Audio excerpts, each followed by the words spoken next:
Good evening, player. Good evening, teacher. Good evening, teacher. Good evening, ma. Good evening.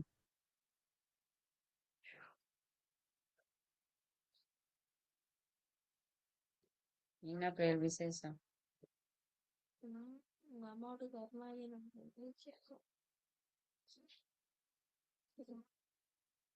இதப்பா நம்ம பாடத்தை எனக்கு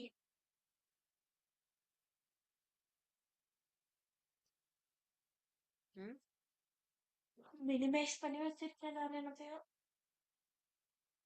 player, என்ன கடைசி வினாக்கள் கொடுத்தேன்? திருப்பல்லாண்டு திருமணம். திருப்பல்லாண்டா? ஆ?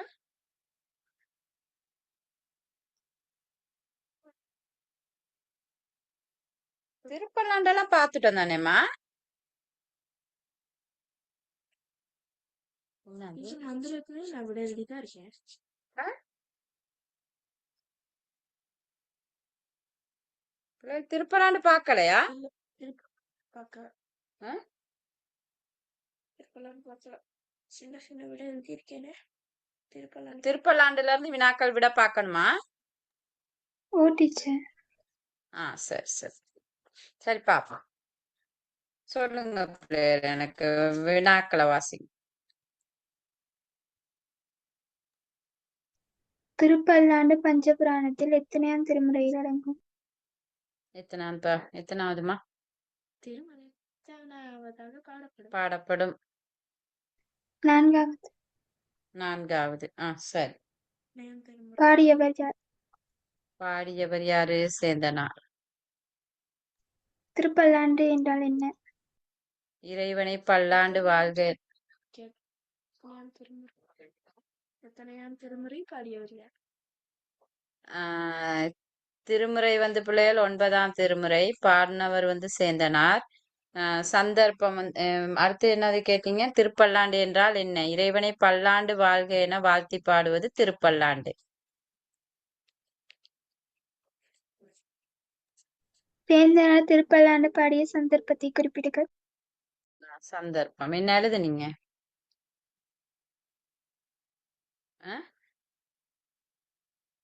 எப்படி விட எழுதுனீங்க? விட எப்படி எழுதுனீங்க பிள்ளைகள்? சொல்லுங்க. சுபி, எப்படி விட எழுதுனீங்க சுபி? சுபி,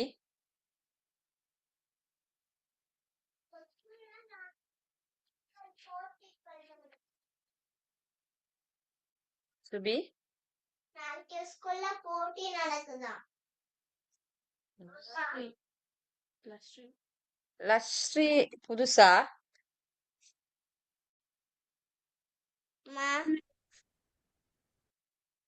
ஏமா? Oh madam. எப்ப joined ஆனீங்க?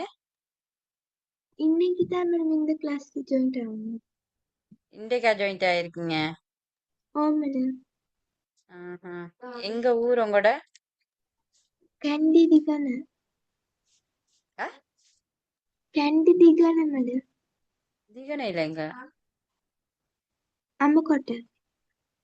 அம்பகோட்டை school? Rajavelu school madam. Rajawella ஸ்கூலா?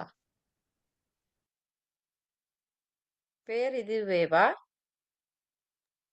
ஸ்ரீலஸ்ரீ மேடம். ஸ்ரீலஸ்ரீ. சரி, ஸ்ரீலஸ்ரீ. தமிழ் மீடியமா? ஓ மேடம். சரி சரி. தனுஷிகா. வேற யாரும் புதுசா இருக்கீங்களா பிள்ளைகள்? புதுசா யாராவது ஜாயின்ட் ஆயிருக்கீங்களா? ஓ மேடம். யாரு? பேர் என்ன? சாகித்யன். ஆ? சாகித்யன். சாகித்யன். சாகித்யன். சாகித்யன். நீங்க எங்கம்மா? மேடம் நாகப்பட்டினம். நாவலப்பட்டி. ஸ்கூலும் ஸ்கூல் எங்க? கதிரேசன். கதிரேஷன் ஸ்கூல். சரிம்மா சரி. அப்ப பழைய ஆக்கள் குறையுதே அப்ப. நீ புதுசு 9 பேர் தான் இருக்கிறாங்க. பழைய தனுஷா, தர்மின், நஸ்ரீ, தனுஷிகா, சரி. தனுஷிகா எப்படிம்மா விட எழுதுனீங்க? அப்ப திருப்பலாண்டு பாடினது எப்படி விட எழுதியிருக்கீங்க? சந்தர்ப்பத்தை சொல்லுங்க. தில்லையில் வந்து இடம்பமாக கொண்டு தாண்டவம் ஆடும்போது அடிச்சு. இல்லையம்மா. பர்வீன் எப்படி எழுதுனீங்க விட? ஆ? ஒருத்தனும் விட எழுதலையா அப்ப? ஆ? படிக்கிறேம்மா. ஆ? எக்ஸ்கியூஸ். சொல்லுங்க. சிற்றம்பலத்தில் தேர் இழுக்கும் போது சக்கரங்கள் மண்ணில் புதைந்து விட்டது. அந்த கதை எழுதினேன் டீச்சர். அப்படி எழுதுனீங்களா? ஆமா இதுக்கு டீச்சர். விட எப்படி எழுதணும்னு சொன்னா, மார்கழி திருவாதிரை அன்று சரியா சிதம்பரத்தில் தேர் திருவிழா இடம்பெறும் சந்தர்ப்பத்துல அந்த தேர் சில்கள் வந்து இறைவனால் நிலத்துல புதைக்கப்படுது. அந்த சந்தர்ப்பத்துல சேந்தனாருடைய புகழ உலகறியச் செய்வதற்காக இறைவன் தேரை நிலத்தில் புதைக்கச் செய்து சேந்தனார் திருப்பல்லாண்டு பாடினால் தேர் அசைந்து ஓடும் என அசரீரி கேட்கப்பட்டது. அப்போது சேந்தனார் இறைவனை பல்லாண்டு வாழ்க என வாழ்த்தி திருப்பல்லாண்டை பாடினார். சிதம்பரத்துல தானே, சிதம்பரத்துல மார்கழி திருவாதிரை அன்னைக்கு தேர் இழுக்கிறாங்க அந்த உற்சவத்துல. அப்ப அந்த சந்தர்ப்பத்துல தான் என்னது, இந்த சேந்தனாரோட புகழ உலகறிய செய்யணும் அப்படிங்கிறது தான் இறைவன். ஏன்னா அவர் ஒரு சிறந்த சிவபக்தர். அவர் செய்த தொண்டு உலகுக்கு எப்படியாவது சென்று போகணும் அப்படிங்கிறதுக்காகத்தான் இறைவனால நிலத்துல புதைக்கப்பட்டுச்சு. அப்படி இருக்கிற நேரத்துல அந்த கூட்டத்துல தான் சேந்தனார் இருந்தார். அப்ப ஒரு அசரீர் வாக்கு கேட்கும். அவங்க எவ்வளவு முயற்சி செஞ்சு பாக்குறாங்க. ஏன்னா தேரை இழுக்கிறதுக்காக மக்கள் கூடி இழுக்கிறாங்க, மிருகங்களை வச்சு இழுத்தாங்க, எந்திரங்களை வச்சு இழுத்தாங்க. அப்பயும் அந்த தேர் இழுப்படல. அப்ப இறைவன் ஒரு வாக்கு ஒண்ணு கேக்குது, என்னது, சேந்தனார் வந்து திருப்பல்லாண்டு பாடுனா தேர் அசைந்து ஓடும் அப்படின்னு. அப்ப அந்த கூட்டத்துல இருந்த சேந்தனார் இறைவனை பல்லாண்டு வாழ்க என வாழ்த்தி பாட தேர் அசைந்து ஓடுச்சு. சந்தர்ப்பம் அதுதான். அந்த சந்தர்ப்பத்தை நீங்க சுருக்கி விளக்கி எழுதியிருந்தா போதும். விளங்குச்சா இப்ப சந்தர்ப்பம்? ஆ? விளங்குச்சா? டீச்சர். சரி. அடுத்து என்ன வினா என்ன? பாலுக்கு பாலகன் பதிகத்தின் பண்தரம் பாடியவரை குறிப்பிடுக. அதைத்தான் ஏற்கனவே பண் வந்து பஞ்சமம் கிரேட் 7 புத்தகத்தை தருவாங்க. பூத்தல தலம் வந்து கோயில். சரியா? சந்தர்ப்பம் இப்ப எழுதிட்டு தானே. பாடினவர் வந்து சேந்தனா 7. பாடினது சேந்தனார் பிள்ளைகள் திருவிசைப்பாவும் பாடியிருக்காரு, திருப்பல்லாண்டு பாடியிருக்காரு. இப்ப இந்த இரண்டுமே 9ஆம் திருமுறையில தான் அடங்குது. அடுத்து பிள்ளை வியாக்கிரபாதர் மன்னனின் மகன் யார்? மன்னன் இல்ல, வியாக்கிரபாதர் மன்னன் இல்ல, வியாக்கிரபாத முனிவர். வியாக்கிரபாத முனிவரின் மகன் வந்து யாரு? உபமன்யு. உபமன்யு உபமன்யுவுக்கு பாட்கடலை அளித்தவர் யார்? இறைவன். இறைவன் சிவபெருமானிடம் சக்கரப்படையை பெற்றவர் யார்? திருமால். திருமால் இறைவன் தாண்டவம் புரிந்த தலம் யாது? சிதம்பரம், தில்லை சிற்றம்பலம், கோயில், எப்படி வேணாலும் போட்டுக்கொள்ளும். கோயில் என சிறப்பித்து அழைப்பதன் காரணம் யாது? அடுத்து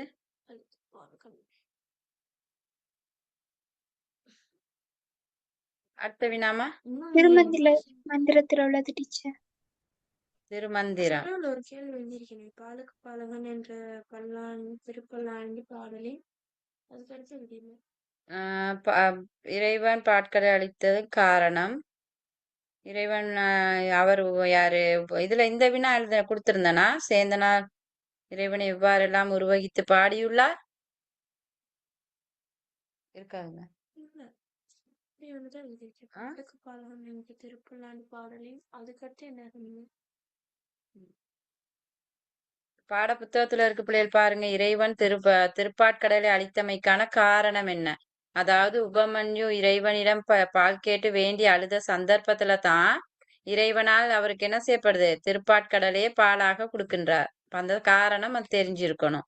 அடுத்து பாருங்க, பாலுக்கு பாலகன் எனும் திருப்பல்லாண்டில் சிற்றம்பலம் எவ்வாறு சிறப்பிக்கப்படுகின்றது அப்படின்னு சொல்லப்படுகிறது. அதாவது சிதம்பரம் எவ்வாறு சிறப்பிக்கப்படுகிறது ஏன்னா அப்ப அங்க பாருங்க, இறைவன் அதாவது சிற்றம்பலத்துல இருக்கிற இறைவன் வந்து சிவபெருமான். எப்படிப்பட்ட சிவபெருமான்னு சொன்னா, உபமன்யுக்காக திருப்பாட்கடலையே கொடுத்தவர், திருமாலுக்கு சர்க்கரையை படுத்த கொடுத்த சிவபெருமான் அத்தலத்தில் விரும்பி உரைகின்றார். அப்படி இருக்கின்ற அந்த தலம் என்ன செய்யப்படுதுன்னா, வேதங்கள் இடையராது ஓதுகின்ற அந்தணர்கள் வாழுகின்ற இடம் சிற்றம்பலம். இறைவன் தாண்டவ நடனம் புரிந்த தலம். இறைவன் தாண்டவ நடனம் புரிந்த தலம். அப்ப இது இவ்வளவுன்னு நீங்க இதுல எழுதணும். ஏன்னு சொன்னா இப்ப இதுல என்ன, அது பாலுக்கு பாலகன் என்ற பாடல்ல சிற்றம்பலம் எவ்வாறு சிறப்பிக்கப்படுகின்றது, அப்ப இது இவ்வளவு வரணும் பிள்ளை. சிற்றம்பலத்துல இருக்கிற இறைவண்ட சிறப்பு வரணும். அந்த சிற்றம்பலத்துல தில்லைவாழ் அந்தணர்கள் எந்த சந்தர்ப்பத்திலும் வேதங்களை ஓதுகின்ற அந்தணர்கள் வாழ்கின்ற ஒரு தலம். அதனால தானே நாங்க நான் சொல்றோம், கோயில்னு சிறப்பித்து அழைக்கப்படுறதுக்கு காரணமே பல சிறப்புகளை கொண்டதுதான் இந்த சிதம்பரம். அதனாலதான் நம்ம கோயில்னு சொல்றோம். வேற தலங்கள் கோயில்னு அழைக்கப்படல. கோயில்னு சிறப்பித்து அழைக்கப்படுற தலம் வந்து சிதம்பரம் மட்டும்தான். சரியா? அப்ப இந்த வினாக்கள் ரெண்டையும் எழுதி கொள்ளுங்க. பிறகு எழுதிக்கிட்டு விடைய எழுதுங்க. அடுத்து வந்து திருமந்திரமா? ஒரு கேள்விகள் அதுல வந்து 5 கேள்விகள் இருக்கு. திருமந்திரத்துல உள்ளதை சொல்லுங்க தனுஷிகா. எத்தனை ஆண்டு? திருமந்திரம் எத்தனையாம் திருமுறை பாடியவர் யார்? திருமந்திரம் 10ஆம் திருமுறை பாடினவர் வந்து நம்மளோட திருமூலர். அன்பே சிவம் என்று கூறும் நூல் யாது? திருமந்திரம். தாத்திர நூலாகவும் தோத்திர நூலாகவும் விளங்குவது எது? திருமந்திரம்.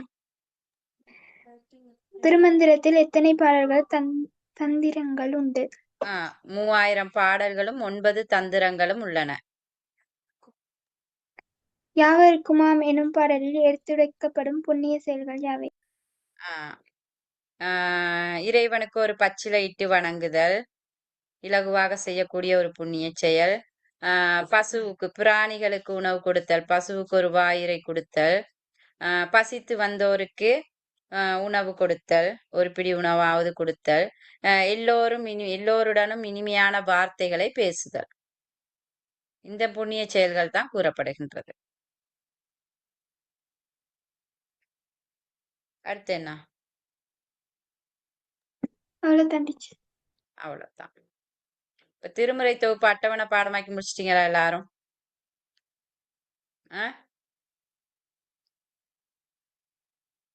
சுபி சுபி பாடமாக்கி முடிச்சிட்டீங்களாம்மா திருமுறை தொகுப்பு அட்டவணை? இல்ல டீச்சர், எனக்கு தெரியல, நான் போன கிளாஸ்ல வரையில. திருமுறை தொகுப்பு அட்டவணை போன கிளாஸ் நான் கொடுக்கலையே உங்களுக்கு. நான் திருமுறை தொகுப்பு அட்டவணை கிளாஸ் ஸ்டார்ட் பண்ண இந்த பாட ஸ்டார்டிங்ல எழுதி இருக்கணும். நான் சொன்னேன் எப்ப? நான் இந்த பாடம் ஸ்டார்ட்ல இருந்தே வரல teacher. Class 1 month class attend பண்ணல. பிள்ளைகள் கவனிங்க, திருமுறை தொகுப்பு அட்டவணையில பொதுவா நாங்க ஒரு 10 வினாக்களுக்கு மேல எதிர்பார்க்கலாம் பேப்பர்ல. பார்ட் 1ல வரும், பார்ட் 2ல முதலாவது வினால வரும், தொகுதி வினாவுக்கு வரும். திருமுறை தொகுப்புங்கிறது பாடமாக்குங்க. திருமுறை தொகுப்பு அட்டவணைய போடுங்க, கொப்பில பெருசா அழகா போட்டு பாடமாக்கி முடிச்சிருங்க. எல்லாத்துக்கும் சொல்றேன். திருமுறை தொகுப்பு அட்டவணைங்கிறது வந்து இப்ப இதுல சமய பாடத்துல பொறுத்தவரையில நிறைய வினாக்கள் அதுல வரும். பார்ட் 1க்கு ஈஸியான ஒண்ணு தானே. என்ன 12 திருமுறை இருக்கு, 12 திருமுறையே பாடமாக்கி கொள்ள போறோம். திருமுறை தொகுப்பு அட்டவணை அது புத்தகத்துல இருக்கு தானே திருமுறை தொகுப்பு அட்டவணைகள். அந்த திருவிசைப்பா பாடின 9 பேரையும் பாடமாக்கணும். 40 பிரபந்தத்துல இருக்கிற 12 பேரையும் பாடமாக்கணும். திருமுறை தொகுப்பு அட்டவணை மொத்தம் 27 பேர் பாடி இருக்கதா அப்படியே பாடமாக்குங்க. தனுஷிகா பாடமா? நல்ல ஆ டீச்சர். நல்ல கொப்பில டீச்சர். போட்டிருக்கீங்களா திருமுறை தொகுப்பு அட்டவணை? 7ஆம் ஆண்டு புத்தகத்துல இருக்கு டீச்சர். 7ஆம் ஆண்டு புத்தகத்துல இருக்கு. 7ஆம் ஆண்டு புத்தகத்துலயும் இருக்கு. நீங்க இதுல நெட்ல அடிச்சீங்கனாலும் அழகா வரும். திருமுறை தொகுப்புன்னு போட்டீங்கனாலே வந்துரும் அவ்வளவு அழகா. யூடியூப்ல அடிக்கலாம், நெட்ல எல்லாத்துலயும் அடிக்கலாம். அடிச்சா வரப்போகுது திருமுறை தொகுப்பு. நான் ஏற்கனவே போன ஸ்டார்டிங்லேயே நான் போட்டு காட்டிட்டேன் உங்களுக்கு. திருமுறை தொகுப்பு அட்டவணை போட்டு தான் ஸ்டார்ட் பண்ணி தான் நாங்க போனோம். இப்ப திருமுறை தொகுப்பு அட்டவணை இன்னும் போடாம இருக்கீங்க. தயவு செய்து திருமுறை அட்டவணையை அடுத்த கிளாஸ்ல போட்டுருங்க கொப்பில. சரியா பிள்ளை? ம் ஓகே டீச்சர். ஆ அப்ப அடுத்து பாருங்க. நாங்க இது வரைக்கும் பார்த்தது திருமந்திரம் 10ஆம் திருமுறை வரைக்கும் பார்த்துட்டோம். இன்னைக்கு நாங்க பார்க்க போறது 11ஆம் திருமுறை பிள்ளை. 11ஆம் திருமுறையில 40 பிரபந்தங்கள் இருக்கு. 11ஆம் திருமுறையில எத்தனை இருக்கு? 40 பிரபந்தங்கள். இந்த 40 பிரபந்தங்களை 12 பேர் பாடியிருக்காங்க. அதாவது திருவாலவாயுடையார் இறைவன் தொடக்கம் 12 பேர் பாடியிருக்காங்க. இந்த 11ஆம் திருமுறை இதை நாங்க சொல்லுவோம் பிரபந்தங்கள், இல்லாட்டி பக்தி பாடல்கள்னு சொல்லுவோம், பிரபந்தங்கள்னு சொல்லுவோம். சரியா? 11ஆம் திருமுறையில அதுதான் அடங்குது. அப்ப அதுல அந்த 12 பேரையும் நீங்க பாத்தீங்கன்னு சொன்னா, திருவாலவாயுடையார் முதலாவது, அடுத்து காரைக்கால் அம்மையார், ஐயடிகள் காடவர்கோன், சேரமான் பெருமாள், நக்கீரதேவர், கல்லாடதேவர், கபிலதேவர், பரணதேவர், இளம்பெருமானடிகள், அதிராவடிகள், பட்டினத்து அடிகள், நம்பியாண்டான திருமுறையை தொகுத்த நம்பியாண்டார் நம்பியும் பாடல் பாடியிருக்காரு. அதுவும் இருக்கு. சரியா? அப்ப 40 பிரபந்தங்கள் இதுல இருக்கு. அப்ப அந்த 12 இப்ப திருமுறை தொகுப்பு அட்டவணையில இப்ப உங்களுக்கு கேட்கலாம். 11ஆம் திருமுறையில் பாடியோர் 4 வரை பெயரிடுக, ஐவரை குறிப்பிடுக. அப்படி கேட்டாங்கன்னா அந்த நீங்க 12 பேர்ல 5 பேர் எழுதணும், 4 பேர் எழுதணும். அப்ப பாடமாக்கி தான் இருக்கணும். சரியா? அடுத்த கிளாஸ் திருமுறை தொகுப்பு அட்டவணை நான் கேட்கறவங்க சொல்லிருங்க. திருமுறை தொகுப்பு அட்டவணை நான் கேட்பேன். தேடி எடுத்து ஸ்கூல்ல போயிட்டு சரி தேடி அது ஒரு வேலையாவே இதாவே தரேன், போயிட்டு செய்யுங்க. சரியா? அப்ப இதுல பிள்ளைகள் நீங்க பாருங்க. இப்ப 11ஆம் திருமுறை 40 பேர் பாடின பதிகங்கள் இருக்கு, 12 பேர் பாடி இருக்காங்க. இதுல பாருங்க சில பாடல்கள் இதுல கொடுத்திருக்காங்க. திருமுருகாற்றுப்படை, திருவாலங்காட்டு மூத்த திருப்பதிகம், திருப்பொன்னந்தாதி, திருத்தொண்டர் திருவந்தாதி, இப்ப இதுல பாத்தீங்கன்னா திருமுருகாற்றுப்படை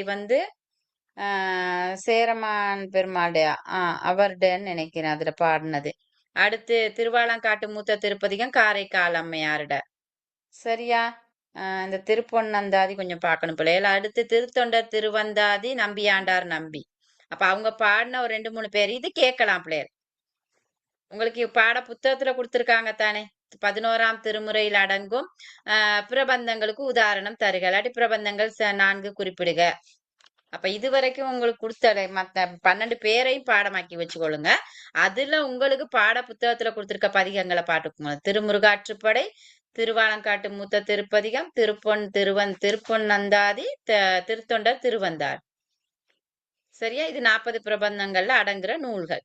இதுல உங்க பாட புத்தகத்துல இருக்க பதிகம் கபிலதேவர் பாடிய திருவிரட்டை மணிமாலை. திருவிரட்டை மணிமாலை பாடல் தான் கொடுக்கப்பட்டிருக்கு. இத நாங்க இன்னொன்னு சொல்லுவோம், மூத்த நாயனார் திருவிரட்டை மணிமாலை.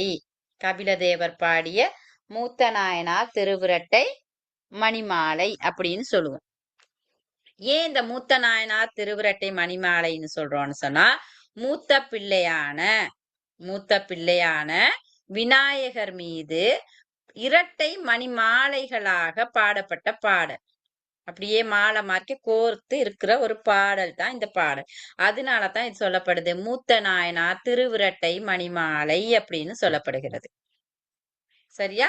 ஏன் அந்த பெயர் கொண்டு அழைக்கிறோங்கிறது தெரியும். மூத்த பிள்ளையான விநாயகர் மீது இரட்டை மணி மாலைகளாக பாடப்பட்ட பாடல் மூத்த நாயனார் திருவிரட்டை மணிமாலை. இதுல உங்களுக்கு அந்த நூலை பாடினது வந்து கபில தேவர். அப்ப அவர் பாடின பாடல் தான் இதுல உங்களுக்கு கொடுத்திருக்காங்க.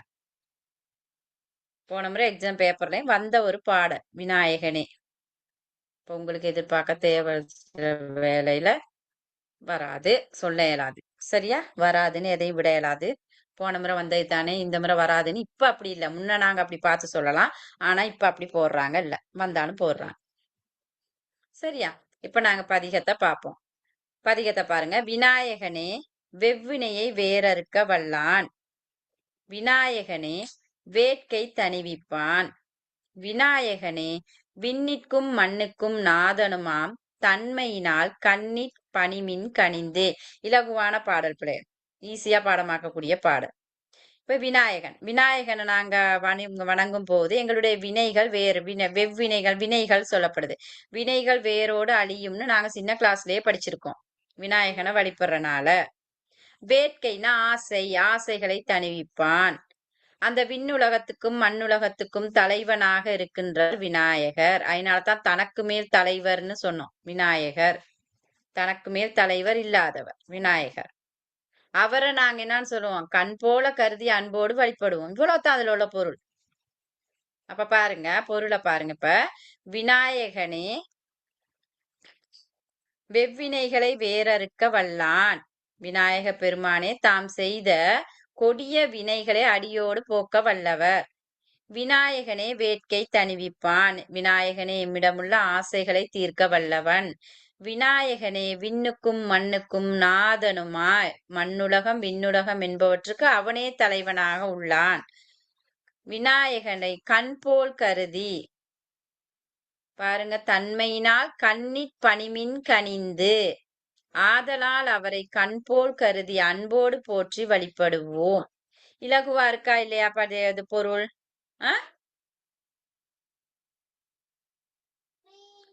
பொருள் விளங்குதா பிள்ளைகள்? அப்ப பதிகத்தை பாடி பொருளை பாடமாக்கி வச்சுக்கொள்ளுங்க. அப்ப இப்ப நீங்க பாத்துக்கொள்ளுங்க. நாங்க பார்த்தது வந்து 11ஆம் திருமுறையில இருக்கிற மூத்த நாயனார் திருவிரட்டை மணிமாலை. இத பாடினது வந்து கபில தேவர். இந்த மூத்த நாயனார் திருவிரட்டை மணிமாலையில 12 பேர் பாடியிருக்காங்க. 12 பேரையும் பாடமாக்குங்க. அடுத்து இந்த மூத்த நாயனார் திருவிரட்டை மணிமாலையில அடங்குற 4 நூல்கள் உங்களுக்கு கொடுத்திருக்காங்க. அந்த 4 பிரபந்தங்களோட பெயரை பாடமாக்கி வச்சுக்கொள்ளுங்க. அடுத்து பாடலையும் பொருளையும். இதுதான் இதுல இருக்கிற விஷயம். சரியா? அடுத்து பாருங்க, நம்மள பெரிய புராணம். இது 12ஆம் திருமுறை. பெரிய புராணம் எத்தனையாம் திருமுறை? 12ஆம் திருமுறை. சரியா? இது பெரிய இது ஒண்ணு இருக்கு. இது அடுத்த கிளாஸ்ல நாங்க இது அடுத்த பாடம் வந்து இதுதான் பெரிய பாடம்னு இருக்கு உங்களுக்கு. அடுத்த பாடம் அதை நாங்க பார்க்கலாம். இப்ப பாருங்க பிள்ளைய, பெரிய புராணம் சேக்கிலாரால பாடப்பட்டது. சரியா? சேக்கிலார் அனபாய சோழ மன்னன்ட்டு அமைச்சராக இருந்தவர் தான் சேக்கிலார். அப்ப இந்த சேக்கிலார் என்ன செய்யறாருன்னு சொன்னா, அரச சபையில வந்து இது சீவக சிந்தாமணிங்கிற நூல் வந்து அரங்கேற்றப்படும் பிள்ளைகள். அப்ப இந்த 50 காப்பியங்கள் இருக்குதானே, என்ன 50 காப்பியங்கள்? குண்டலகேசி, சிலப்பதிகாரம், வளையாபதி, சிலப்பதிகாரம், மணிமேகலை, சீவக சிந்தாமணி, வளையாபதி, குண்டலகேசி 50 காப்பியங்கள். இப்ப இந்த 50 காப்பியங்கள் இந்த சீவக சிந்தாமணிங்கிற காப்பியம் வந்து அரங்கேற்றப்படுது பிள்ளை. அப்ப அரங்கேற்றம் செய்யற நேரம் பொதுவா அந்த ஒவ்வொரு நூல்ல இருக்கிற சிறப்புகள் எல்லாம் சொல்லித்தானே அரங்கேற்றம் செய்வாங்க. அப்ப இது வந்து ஒரு அறக்கருத்துக்களை போதிக்கின்ற ஒரு நூலாக இருக்கு பிள்ளை. அப்ப அந்த நேரத்துல தான் நம்ம சேக்கிலார் அங்க என்ன செய்யறாருன்னு சொன்னா அமைச்சரா இருக்கிறாரு. அப்ப அவர் சொல்லுவாரு, இல்ல இது வந்து யாரு இதை விட நம்ம இறைவனை பக்தியால வழிபட்டவங்க எல்லாம் நிறைய பேர் இருக்காங்க அப்படின்னு சொல்லி வாதிடுவாரு. அப்ப அந்த நேரத்துல மன்னன் சொல்லுவாரு என்னன்னா, அப்படியா இருந்தா அதை நீங்க நூல் வடிவுல மக்களுக்கு கொண்டு செல்லணும் தானே. அப்ப அதை நூலா தொகுக்க சொல்லுவாரு. தொகுக்க சொன்னோன்னதான் நம்ம சேக்கிலார் என்ன செய்யறாருன்னு சொன்னா பெரிய புராணத்தை பாட ஆரம்பிக்கிறாரு. அப்ப பெரிய புராணத்துல வந்து நாங்க நாயன்மார்களோட வரலாறை தானே போற்றி பாடுறாரு. 63 தனி அடியார்களும் 9 தொகை அடியார்களோட வரலாற்றை சொல்ற நூல் தான் பெரிய புராணம். அப்ப அவரை பத்தி பாடுறதுக்கு இவர் என்னன்னா, அந்த நாயன்மார்கள் வந்து வெவ்வேறு காலப்பகுதியில வெவ்வேறு இடங்கள், அப்ப அந்த தகவல்களை தேடி எடுக்கணும் தானே. அப்ப அந்த தகவல்களை தேடி எடுக்கிறதுக்காக என்ன செய்யறான்னு சொன்னா நம்பியாண்டார் நம்பியின் திருத்தொண்டர் திருவந்தாதியையும் சுந்தரருடைய திருத்தொண்டர் தொகையையும் வழிநூலாகவும் துணை நூலாகவும் கொள்றாரு. அதுல நாயன்மார்களோட வரலாறு தான் சொல்லப்படுகிறது.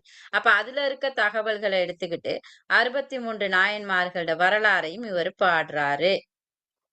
அப்ப அந்த நேரத்துல இவர் என்ன செய்யறாருன்னு சொன்னா, இறைவன் அவருக்கு ஒரு காப்பு செயல் எடுத்து கொடுப்பாரு, உலகெல்லாம் உணர்ந்துங்கிறத.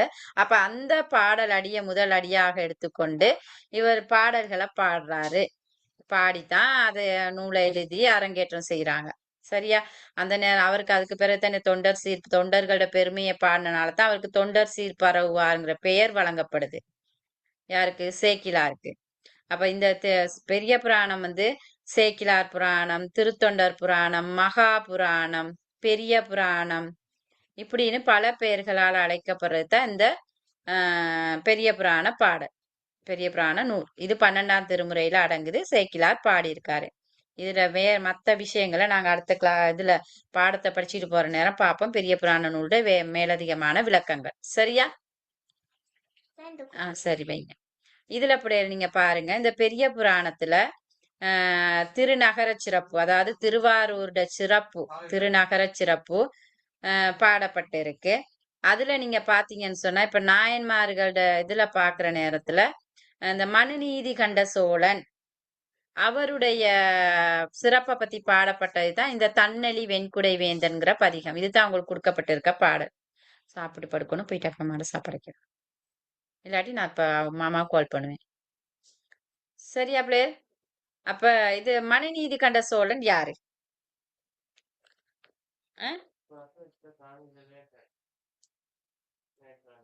நீங்க இது படிச்சிருப்பீங்க, சின்ன கிளாஸ்ல படிச்சிருப்பீங்க.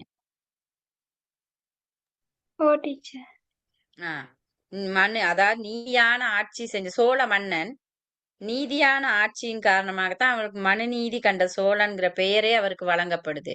அப்ப இவருடைய நீதியான ஆட்சி என்னது? எப்படி நாங்க அறிஞ்சு கொள்றோம்?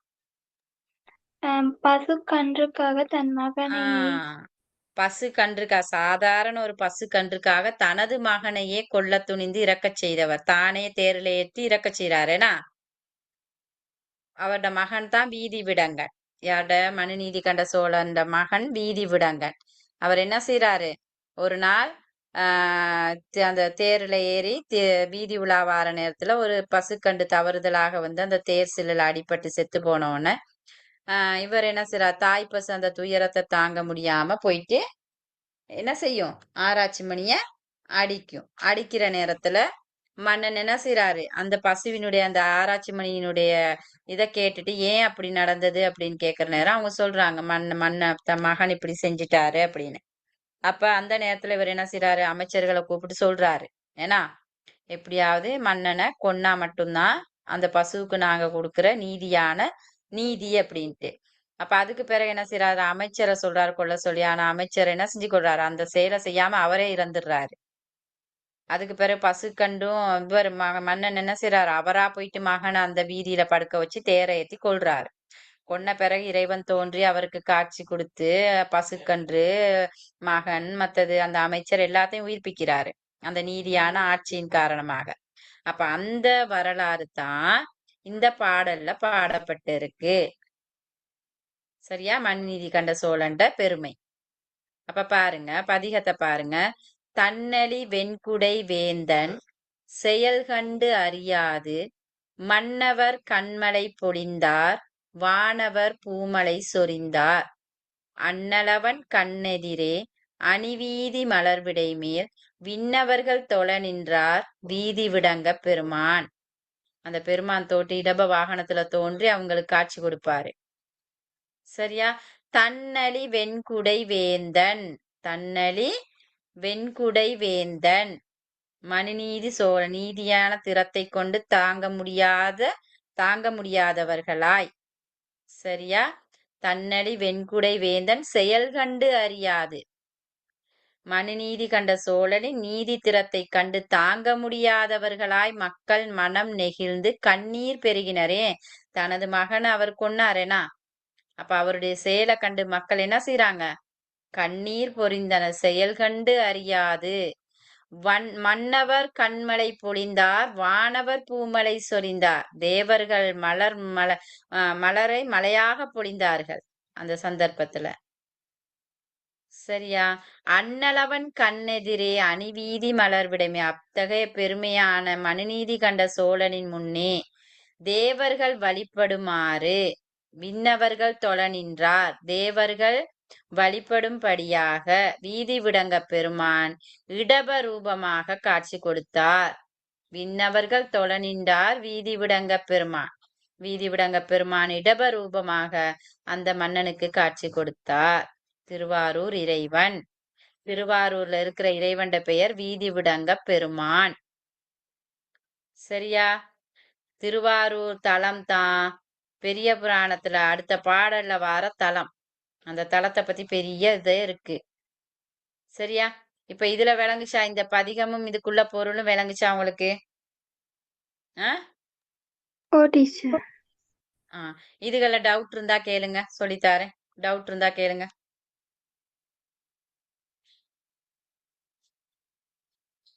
இருக்கா பிள்ளையர்?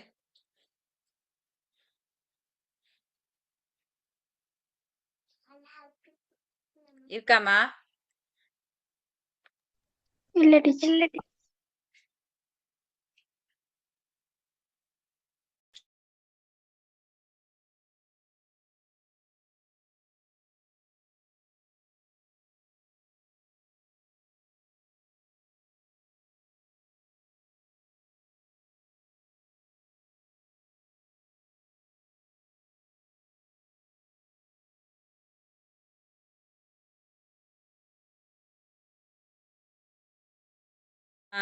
பிள்ளைகள் இப்ப தலைப்பு போடுங்க. மூத்த நாயனார் திருவிரட்டை மணிமாலைன்னு.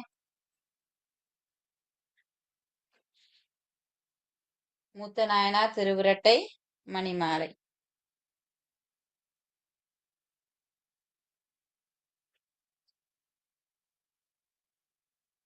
பதினோராம் திருமுறையில் அடங்குபவை எவை? பாடியோரை குறிப்பிடுக.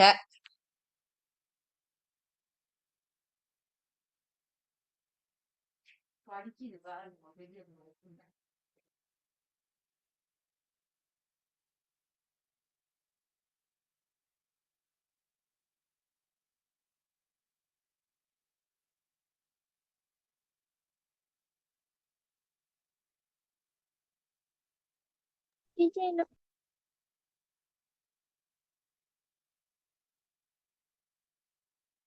பதினோராம் திருமுறையில் அடங்குபவை எவை? பாடியோரை குறிப்பிடுக.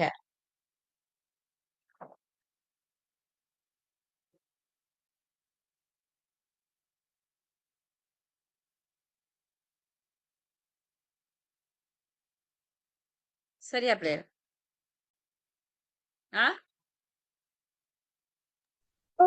ஓகே. அடுத்து 11ஆம் திருமுறையில் அடங்கும் சில நூல்களை பெயரிடுக. 11ஆம் திருமுறையில் அடங்கும் சில நூல்களை பெயரிடுக.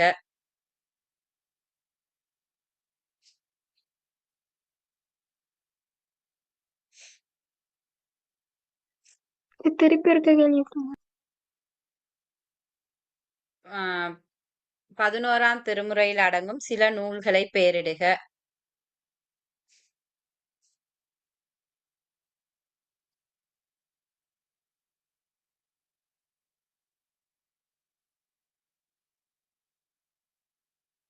சில நூல்களை பெயரிடுக. கேள்வி சொல்லிருக்கேன். 11ஆம் திருமுறையில் அடங்கும் சில நூல்களை பெயரிடுக. அடுத்து மூத்த நாயனார் திருவிரட்டை மணிமாலையை பாடியவர் யார்?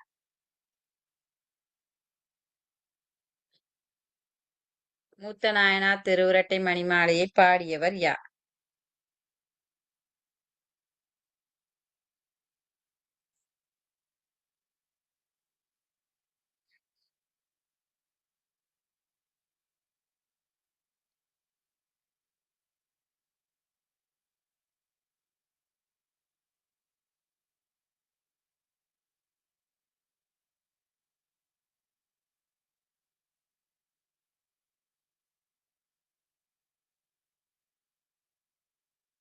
மூத்த நாயனார் திருவிரட்டை மணிமாலை என ஏன் அழைக்கப்பட்டது?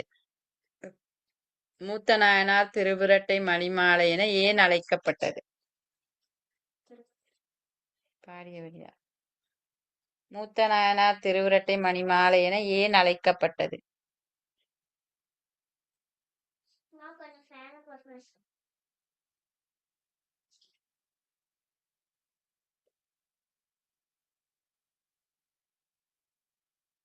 விநாயகரை பணிவதால் கிடைக்கும் நன்மைகள் யாவை?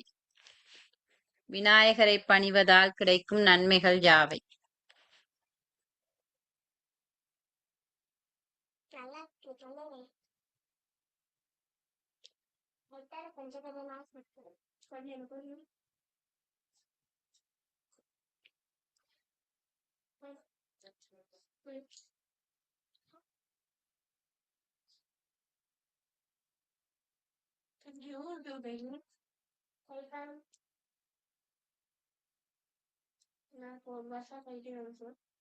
சரியா.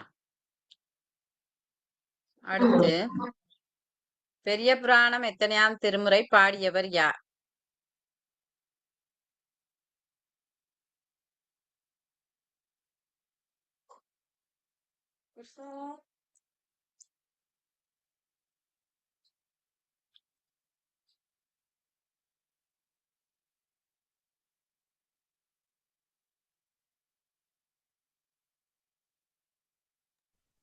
என்னோட பெரிய புராணம் எத்தனையாம் திருமுறை பாடியவர் யார்?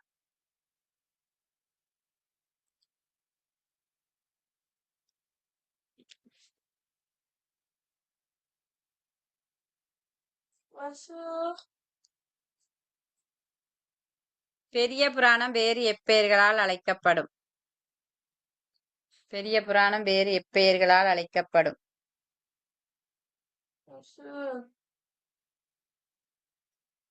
Yes.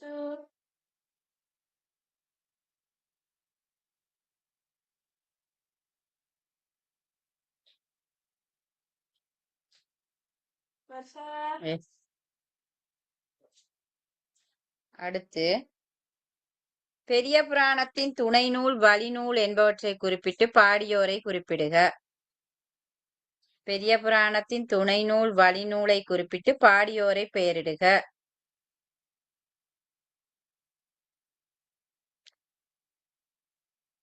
ஹோம்ஒர்க்கெல்லாம் முடிச்சாச்சா?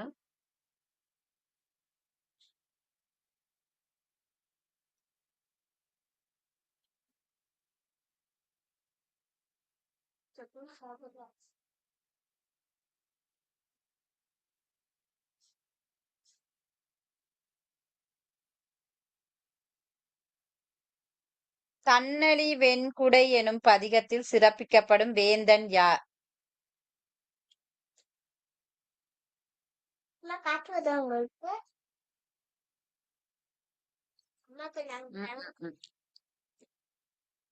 தன்னழி வெண்குடை வேந்தன் எனும் பதிகத்தில் சிறப்பிக்கப்படும் மன்னன் யார்?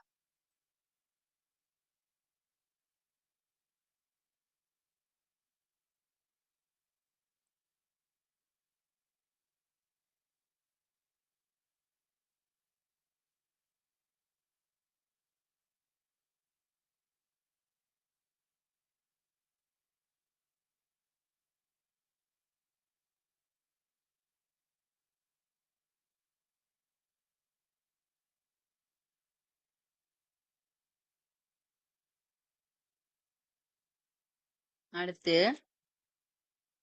இப்பாடலில் உணர்த்தும் கருத்து யாது?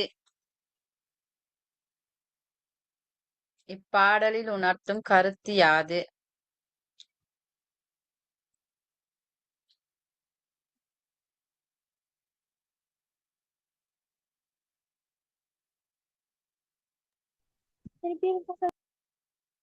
இப்பாடலில் உணர்த்தும் கருத்து யாது?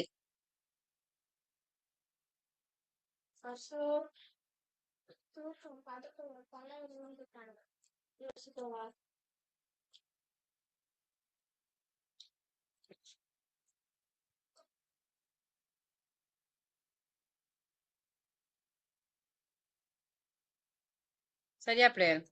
இதோட திருமுறை பாடல்கள் முடியுது இந்த பாடம். 13 எங்கேயோ பதிகங்கள் இருக்கு. இது எல்லாத்தையுமே நாங்க பாடமாக்க வேண்டியது. பதிகத்துல பண்தளம் இதெல்லாம் உங்களுக்கு பார்ட் 1 வரும். பார்ட் 2ல 2வது வினா 10 புள்ளிக்குள்ள வினா. இதுல உங்களுக்கு 10ல இருக்கிற திருப்பதிகங்கள்ல 3ம் 11ல இருக்க தோத்திர பாடல்ல 2ம் வரும். மொத்தம் 5 இருக்கு. 5ல 2 நீங்க எழுதணும். தேவாரத்தோ அந்த பதிகத்தோட பொருளோட எழுதணும். எழுதுனா 1க்கு 5 புள்ளி, 2 எழுதுனா 10. இத பாட புத்தகத்துல இருக்க தவிர வேற எதுவுமே வராது. பாட புத்தகத்துல 10ல இருக்கிறது 11ல இருக்கிறது மட்டும்தான் வரும். நல்லா அழகா பாடமாக்கி வச்சுக்கொள்ளுங்க. பாடமாக்கிட்டு கடைசி நேரத்துல 11ல போயிட்டு பார்க்க இயலாது, மறந்து போயிரும். இடையில வீட்டுல சாமி கும்பிடுற நேரம்லாம் இந்த பதிகங்களையே பாடுங்க. இப்ப இருக்க உங்க பாட புத்தகத்துல இருக்க பதிகங்கள் இருக்கே, அதையே திருப்பி திருப்பி டெய்லி வீட்டுல பாடுங்க. பாடும் போது உங்களுக்கு மறக்காது, நல்லா பாடமா ஆகும். விளங்குச்சா? அப்ப பாடமாக்கக்கூடிய முறையும் சொல்லி கொடுத்துட்டேன். வீட்டுல இனிமேல் முத 2 தடவை புத்தகத்தை எடுத்து வாசி பாருங்க. 3ஆம் நாள் உங்களுக்கு மனப்பாடம் ஆகிரும். அதுக்கு பிறகு தொடர்ச்சியா அந்த பதிகங்களை பாடிக்கிட்டே இருங்க. சாமி கும்பிடுற நேரம் அதையே பாடுங்க. அப்ப மறக்கவே மறக்காது. சரியா? இப்ப நாங்க அடுத்த பாடம் பாருங்க, பெரிய புராணம் திருக்கூடற் சிறப்பு. இத கொஞ்சம் கேளுங்க. சரியா? ஒரு மாபெரும் தமிழ் காப்பியமான பெரிய புராணத்தை பத்தி தான் பார்க்க போறோம். சவுண்ட் விளங்குதா? பழங்கால இலக்கியங்கள்னா சவுண்ட் விளங்குதா? அது வெறும் வரலாற்று குறிப்புகள் கிடையாதுங்க. மனித மனத்தோட உச்சகட்ட பக்தியையும் தூய்மையையும் காட்டுற அற்புதமான உளவியல் பொக்கிஷங்கள். சரி வாங்க, தூய்மையானவர்களோட அந்த மாபெரும் சபைக்குள் நாமும் நுழைஞ்சு அதோட சிறப்புகளை கொஞ்சம் ஆழமா புரிஞ்சுக்கலாம். இப்போ இன்னைக்கு நாம எப்படி பயணிக்க போறோம்னு பாத்திரலாம். முதல்ல பெரிய புராணம் பத்தின ஒரு சின்ன அறிமுகம், 2வது தேவாசிரியன் மண்டபம், 3வது அடியார்களின் பெருமை, கடைசியா அவங்களோட எல்லையற்ற பக்தி. பகுதி 1, பெரிய புராணம் ஒரு அறிமுகம். உங்களுக்கு ஒண்ணு தெரியுமா? பெரிய புராணத்தோட இன்னொரு பெயர் திருத்தொண்டர் புராணம். அதாவது இறைவனுக்கு தொண்டு செய்யற தூய தொண்டர்களோட வரலாற்றை சொல்ற காப்பியம் இது. இதை எழுதினவர் சாதாரண ஆள் இல்லைங்க. மாமன்னர் அனபாய சோழனோட அரசவையில முதலமைச்சரா இருந்த சேக்கிழார் பெருமாள். இவ்ளோ பெரிய அதிகாரத்துல இருந்த ஒருத்தர் எளிய அடியார்களோட வரலாற்றை இந்த அளவுக்கு நுட்பமா பதிவு செஞ்சிருக்காருன்னா அது நிஜமாவே பிரமிக்க வைக்கிற விஷயம் தானே. 4286. இது ஏதோ ஒரு சாதாரண நம்பர் இல்ல. சேக்கிழார் எழுதின இந்த மாபெரும் காப்பியத்துல இருக்கிற மொத்த பாடல்களோட எண்ணிக்கை இதுதான். இலக்கண செழுமை பொருந்திய இத்தனை விருத்தப்பாக்களை வச்சு 2 காண்டங்கள் 13 சருக்கங்கள்னு இந்த பிரம்மாண்டமான படைப்பை அவர் செதுக்கி இருக்கிறார். அடுத்து 63. 4000க்கு மேற்பட்ட பாடல்களை கொண்ட இந்த காப்பியம் 63 தனி அடியார்களின் வாழ்க்கை வரலாற்றையும் கூடவே 9 தொகையடியார்களின் சிறப்புகளையும் தனித்தனியா பதிவு பண்ணிருக்கு. கொஞ்சம் யோசிச்சு பாருங்க, முற்றிலும் வேறுபட்ட பின்னணிகளை கொண்ட இத்தனை மனிதர்களோட வாழ்வியலை ஒரே நூல்ல கொண்டு வரதுங்கிறது எப்பேற்பட்ட சாதனை. சரி, இப்போ பகுதி 2க்கு போகலாம். தேவாசிரியன் மண்டபம். இப்போ நீங்க பாக்குற இந்த திருவாரூர் தியாகராஜர் கோயிலோட பழங்கால சிற்பங்களை கொஞ்சம் உற்று கவனிங்க. இதோட கலைநயம் உங்களுக்கே புரியும். சேக்கிழார் எதையும் வெறும் கற்பனையில மட்டும் எழுதல. தென்னிந்திய கோயில் கட்டடக்கலையையும் அங்க இருக்கிற அந்த தெய்வீக சூழலையும் நேர்ல பார்த்து அதை அப்படியே தன் பாடல்கள்ல வடிச்சிருக்காரு. இதுதான் இந்த பிரம்மாண்டமான திருக்காவணம், அதாவது தேவாசிரியன் மண்டபம். தாமர மலர் மேல வீற்றிருக்கிற பிரம்மதேவனும் திருமாலும் தேவர்கள் எல்லாரும் எப்போதுமே நிறைஞ்சு தங்கி இருக்கிற ஒரு தெய்வீகமான இடம் இதுன்னு நூல் சொல்லுது. இவ்வளோ பெருமை வாய்ந்த ஒரு மண்டபத்துல தான் அடியார்கள் எல்லாரும் கூடியிருக்காங்க. 1000 பார்க்கடல் ஒன்றாய் பறந்து விளங்குவது போன்றது. இந்த ஓமையை கொஞ்சம் கற்பனை செஞ்சு பாருங்களேன். மண்டபத்துல கூடியிருக்கிற அடியார்கள் உடல் முழுக்க பிரகாசமான திருநீற்று அணிஞ்சிருக்காங்க. அவங்க இடைவிடாம உச்சரிக்கிற நமசிவாயா அப்படிங்கிற மந்திர ஓசை அங்க எதிரொலிச்சுக்கிட்டே இருக்கு. பாக்குறதுக்கு ஒரு மாபெரும் வெள்ளை பார்க்கடல் அலை போதுற மாதிரி அந்த சூழல் காட்சியளிக்குதுன்னு ஷேகிலர் ரொம்ப அழகா வர்ணிக்கிறாரு. பிரபஞ்சமே ஒரு மண்டபத்துக்குள். இதுக்கு என்ன அர்த்தம் கேக்குறீங்களா? அகில உலகத்தில் உள்ள எல்லா உயிர்களும் இறைவனை தொழும் இந்த அடியார்களை தரிசனம் பண்றதுக்காக தேவாசிரியன் மண்டபத்தை தேடி வர்றாங்களா. அதனால இந்த ஒற்றை மண்டபமே ஒட்டுமொத்த அகில உலகமும் சுருங்கி இருக்கிற மாதிரி காட்சி தருது. இப்போ பகுதி 3, அடியார் பெருமை. இந்த அடியார்களை பத்தி இன்னும் கொஞ்சம் ஆழமா பார்க்கலாம். இவ்வளவு பிரம்மாண்டமான மண்டபத்துல கூடியிருக்கிற அந்த மனிதர்கள் யாரு? இவங்க வெளியிலையும் சரி உள்ளத்திலையும் சரி மாசற்ற தூய்மையை கொண்டவங்க. ஒரு சந்தோஷமோ கஷ்டமோ எதுவுமே இவங்கள பாதிக்காது. இன்னைக்கு நாம நவீன உலகத்துல ஸ்டாயிசிசம், மினிமலிசம் அப்படின்னு எல்லாம் நிறைய தத்துவங்கள் பேசுறோம் இல்லையா? அதுக்கெல்லாம் இவங்க தாங்க மிகச்சிறந்த உதாரணங்கள். ஒரு பக்கம் உடைந்த மண்பானையோட ஓடு, இன்னொரு பக்கம் மாசற்ற தூய்மையான தங்கம். ஒரு சாதாரண மனிதன், அதாவது நாம எதை தேர்ந்தெடுப்போம்? கண்டிப்பா தங்கம் தான், இல்லையா? ஆனா 8வது பாடல் இவங்கள பத்தி என்ன சொல்லுது தெரியுமா? ஓடும் செம்பொனும் ஒக்கவே நோக்குவார். ஆமாங்க, இவங்கள பொறுத்தவரை குப்பையில கிடக்கிற மண்பானை ஓடும் விலைமதிப்பற்ற தங்கமும் ஒண்ணுதான். இது எப்பேற்பட்ட ஒரு மனநிலை! இவங்களோட உறுதி எப்படிப்பட்டதுன்னா, ஒரு மாபெரும் மலையை போல அசைக்க முடியாத உறுதி. நிலம், நீர், நெருப்பு, காற்று, ஆகாயம்னு சொல்ற 5 பூதங்களும் தன் நிலையிலிருந்து மாறினாலும், ஏன் உலகமே அழிஞ்சாலும் கூட இவர்களுடைய பக்தி என்றைக்கும் எதற்கும் குறையாது. ஆரம் கண்டிகை ஆடையும் கந்தையே அப்படின்னா, அவங்க கழுத்துல அணிஞ்சிருக்கிற ஆபரணம் விலையுயர்ந்த முத்துக்களோ வைரங்களோ கிடையாது, வெறும் ருத்ராட்ச மாலை மட்டும்தான். அதே போல அவங்க உடுத்தி இருக்கிற ஆடை பட்டு பீதாம்பரங்கள் கிடையாது, வெறும் கந்த துணிதான். மனசுக்குள்ள எந்த குறையும் இல்லாதவங்களுக்கு இந்த பூரத்தோற்றம் ஒரு பொருட்டே இல்ல அப்படிங்கறத இது ரொம்ப அழகா உணர்த்துது. கடைசியா பகுதி 4, எல்லையற்ற பக்தி. உலக ஆசைகள் எதையுமே விரும்பாத இவங்க நிஜமாவே எதைத்தான் விரும்புறாங்க? தென்னிந்திய தத்துவங்கள்ல வீடு பேறு அல்லது மோட்சம் அப்படிங்கறத தான் ஒரு மனிதன் அடையக்கூடிய இறுதியான உச்சகட்ட நிலை. பிறப்பு இறப்பு அப்படிங்கிற சுழற்சியில இருந்து தப்பிச்சு இறைவனோடு கலக்கிற அந்த முக்தி நிலையத்தான் எல்லாருமே கண்டிப்பா விரும்புவாங்க. ஆனா இங்கேதான் ஒரு பிரம்மாண்டமான முரண்பாடு வருது. இந்த அடியார்கள் அந்த மோட்சத்தையே நிராகரிக்கிறாங்க. வீடும் வேண்டா விரலின் விளங்கினார் அப்படின்னு பெரிய புராணம் சொல்லுது. தங்களுக்கு சொர்க்கமோ முக்தியோ எதுவுமே தேவையில்லைன்னு சொல்ற அளவுக்கு அவங்களோட பக்தி ரொம்ப ஆழமா இருக்கு. சரி, முக்தி வேண்டாம்னா வேற என்னதான் அவங்களுக்கு வேணும்? பாரம் ஈசன் பணியல தோன்றிலார்.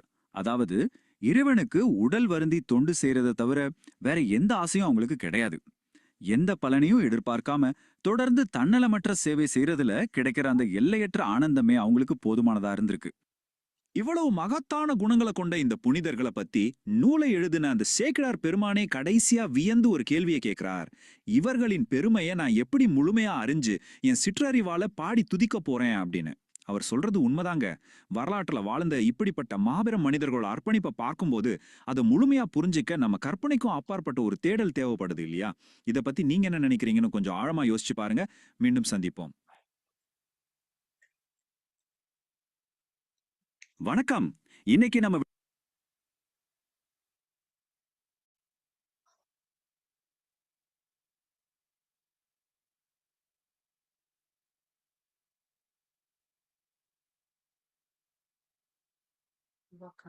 பாடப்புத்தகம் போச்சு.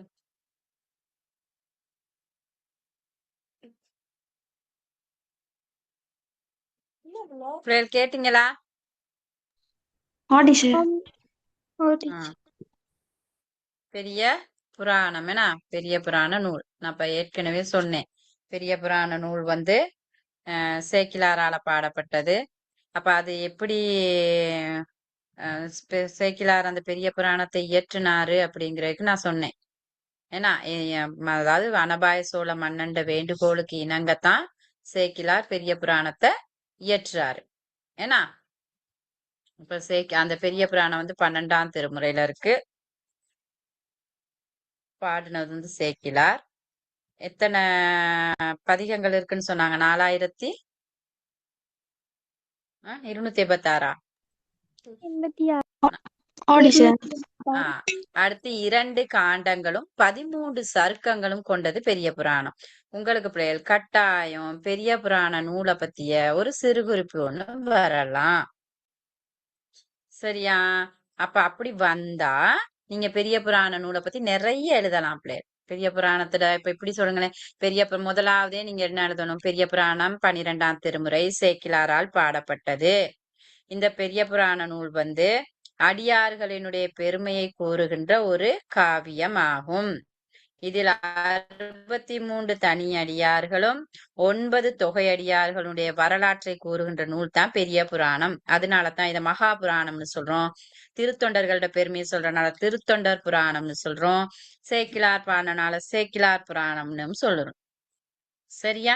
அடுத்து இதுல வந்து நீங்க பாத்தீங்கன்னா இந்த பெரிய புராணம் பாடுவதற்கு சேக்கிழார் என்ன செஞ்சாருன்னு சொன்னா, சுந்தரருடைய திருத்தொண்டர் திருவந்தாதியை துணை நூலாகவும், நம்பியாண்டார் நம்பியின் திருத்தொண்டர் திருவந்தாதியை வழி நூலாகவும் கொண்டு அந்த பெரிய புராண நூலை பாடுகின்றார். பெரிய புராணம் பாடுவதற்கு இறைவன் உலகெல்லாம் உணர்ந்துங்கிற பாடல் அடிய காப்பு செய்யுளாக எடுத்துக்கொள்கிறார். அதை அவர் முதலடியாக எடுத்துக்கொண்டு தான் பெரிய புராண நூலை சேக்கிழார் பாடுறார். சரியா? அடுத்து இந்த பெரிய புராண நூல்ல வந்து 4286 பாடல்களும் 13 சருக்கங்களும் 2 காண்டங்களும் கொண்டது பெரிய புராணம். இதை நாங்க அன்பால் நிறைந்த புராணம்னு சொல்லுவோம்.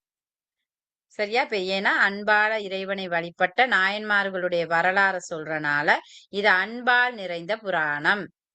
சரியா? அடுத்து வந்து இந்த கந்த புராணம் வந்து அறிவால் நிறைந்த புராணம். அதை நாங்க படிக்கிற நேரம் பார்க்கலாம். அன்பால் நிறைந்த புராணம் வந்து பெரிய புராணம் தான். சரியா? அடுத்து வந்து இந்த பெரிய புராண நூல்ல வந்து நாங்க பார்த்தோம்னு சொன்னா சுந்தரரை தான் காப்பிய நாயகனாக கொண்டு பாடியிருக்காரு சேக்கிழார். சுந்தரமூர்த்தி நாயனாரை காப்பிய நாயகனாக கொண்டு பாடினார். சரியா? அப்படி அடுத்து இந்த பெரிய புராணத்துல வந்து நீங்க பாத்தீங்கன்னா எங்களுக்கு இந்த பெரிய புராண நூலை பத்தி இன்னும் இருக்கு பிள்ளைகள், நான் குறிப்புகள் தாரேன். அடுத்து நீங்க பாருங்க இந்த பெரிய புராண நூல்ல வந்து நாங்க உங்களுக்கு கொடுத்திருக்க தலைப்பு வந்து உங்க பாட புத்தகத்துல இருக்கிறது வந்து திருக்கூடற் சிறப்பு அப்படிங்கிறது. பெரிய புராணத்துல திருக்கூடற் சிறப்பு அப்படிங்கிற பகுதி தான் இதுல கொடுக்கப்பட்டிருக்கு. அப்ப இது வந்து எதுல வருதுன்னு சொன்னா ஆஹ் பெரிய புராண நூல்ல இதுல இருக்கு தானேனா, இதுல பாத்தீங்கன்னு சொன்னா திருக்கூடற் சிறப்பு வந்து சிவனடியார்கள், அதாவது இறைவனை வழங்குகின்ற அடியார்களுடைய பெருமையை பத்தி சொல்றதுதான் இந்த திருக்கூடற் சிறப்பு. சரியா? அது ஏன் அவ்வாறு அழைக்கப்படுகிறன்னு தெரியணும். இப்ப இதுல வந்து நாங்க பார்த்தோம்னு சொன்ன அந்த பெரிய புராணத்துல வந்து பெரிய புராணத்துல முதல் பகுதி திருமலை சருக்கம். நான் சொன்னேன் இப்ப எத்தனை சருக்கங்கள் கொண்டது? 13 சருக்கங்களை கொண்டது பெரிய புராணம். அதுல முதல் பகுதி தான் திருமலை சருக்கம். அப்ப இந்த திருமலை சருக்கத்துல நீங்க பாருங்க, முதற் பாயிரத்துல திருமலையின் சிறப்பு, திருநாட்டு சிறப்பு, திருநகர சிறப்பு, திருக்கூடற் சிறப்பு, தடுத்தாட்கொண்ட புராணம், இது இவ்வளவும் இடம்பெறுது இந்த பெரிய புராணத்துல. தடுத்தாட்கொண்ட புராணம்னா இறைவன் தடுத்தாட்கொண்டது. மலை சிறப்பு, திருநாட்டு சிறப்பு, நகர சிறப்புன்னு சொல்ற நேரம் சிவனடி, அதாவது திருவாரூர் தலத்தினுடைய சிறப்புகள். அடுத்து வந்து திருக்கூடற் சிறப்புங்கிறது சிவனடியார்கள், உங்க பாட புத்தகத்துல இருக்க இந்த சிவனடியார்களோட சிறப்பு தான் இதுல சொல்லப்படுகிறது. அப்ப உங்களுக்கு என்னன்னு கேட்பாங்க, பெரிய புராண நூல்ல எத்தனை காண்டம், எத்தனை பாடல்கள் இருக்கு, யார பத்தி சொல்லப்படுது, இது யாரால பாடப்பட்டது, இதெல்லாம் வரலாம். இங்க பார்ட் 1க்கு கோடடிக்கிறதுக்கு வரலாம். அடுத்து பாருங்க, இது வரும் திருமலை சருக்கத்தில் கூறப்படுகிற திருமலை சருக்க பாயிரத்துல எதை பத்தி சொல்றாங்க, அது கேட்கலாம் பார்ட் 2ல. சரியா? அடுத்து நீங்க இதுல இருக்கு உங்களுக்கு 13 பாடல்களா இருக்கு. இதுல மொத்தம் 11 11 பாடல்கள் இருக்கு. இப்ப உங்களுக்கு எப்படி வரும்னா பார்ட் 2ல ஒரு பாடலை கொடுத்துட்டு இந்த பாடலுக்குரிய பொருளை கேட்பாங்க, பிள்ளைகள் எழுத சொல்லுவாங்க. எழுதிட்டு அந்த பாடலை வச்சுக்கிட்டு அந்த பாடல்ல வினாக்களை எடுப்பாங்க. அப்ப சாய்ஸ் வினாவுக்கு இப்படித்தான் வரும். பகுதி 2 எடுத்தீங்கன்னா பகுதி 2ல தெரிவு வினாக்கள் இருக்கு தானே. அப்ப தெரிவு வினாவுக்கு இது வந்தா, இந்த தெரிவு வினாவுக்கு இது வந்துச்சுன்னா பாடலை கொடுத்து தான் வினாக்கள் கெடுப்பாங்க. அப்ப நீங்க கட்டாயம் இந்த பாடலையும் பொருளையும் தெரிஞ்சிருக்கணும். தெரிஞ்சிருந்து நீங்க எடுத்தா மட்டும்தான் இந்த பகுதியில ஃபுல் மார்க்ஸ் எடுக்கலாம், இல்லாட்டி எடுக்க இயலாது. அதே மாதிரிக்குதான் கிரேட் 11ல இருக்க பிள்ளைகள் மீட்சி படலம். மீட்சி படலத்திலையும் 13 பாட்டு இருக்கு. இதே மாதிரிக்குதான் பாடலும் பொருளும். உங்களுக்கு எக்ஸாம் பேப்பர்ல மீட்சி படலம் வந்தா பெரிய புராணம் வராது, ஏன்னா ரெண்டுமே பாடல் பகுதி தானே. அதே மாதிரி இது வந்தா மீட்சி படலம் வராது. ஆனா 2ல ஏதாவது ஒண்ணு நாங்க எதிர்பார்க்கலாம். ஆனா ரெண்டுமே பாடல் பகுதியை சார்ந்தது. அப்ப இந்த வினாக்களுக்கு நீங்க விட எழுதணும்னா, ஃபுல் மார்க்ஸ் எடுக்கணும்னு நினைச்சீங்கன்னா இந்த பாடல்களும் பொருளும் கட்டாயம் நாங்க தெரிஞ்சிருக்கணும், பாடமாக்கி இருக்கணும். அப்படி இல்லாட்டி பாடலை பாடமாக்கிட்டு பொருளை நீங்க விளங்கியும் எழுதலாம், அது பிரச்சனை இல்ல. சரியா? அப்ப நாங்க இதுல அடுத்த கிளாஸ்ல இந்த பாடல்களை பார்ப்போம். சரியா? இன்னைக்கு நான் கொடுத்திருக்கிறது வந்து அந்த நூலோட ஒரு அறிமுகம் மட்டும்தான் கொடுத்திருக்கேன். அடுத்த கிளாஸ்ல இருந்து தான் பாடலும் பாடலுக்குரிய விளக்கங்களையும் நாங்க பார்க்கணும். சரியா? விளங்குச்சா இப்ப? ஆ? ஆ டீச்சர். ஆ. அப்ப இன்னைக்கு நாங்க பார்த்தது வந்து திருமுறை பாடல்ல 11ஆம் திருமுறையும் 12ஆம் திருமுறையும் பார்த்தோம். அதுக்குள்ள வினாக்கள் கொடுத்திருக்கேன். அதுக்கு வினாக்கள் எடுத்துக்கொள்ளுங்க. அடுத்த கிளாஸ்ல இதுல மீதிய தொடர்ச்சியை நாங்க பார்க்கலாம். சரியா? Okay teacher. ஓகேம்மா. சரி, இனி முடிப்போமா அப்ப? ஆ டீச்சர். ஓகேம்மா. Good night. Thank you. Thank you teacher. Good night. Good நைட்மா. Good night. கோபி என்ன சொல்ல சொல்லுங்க. காணோம்.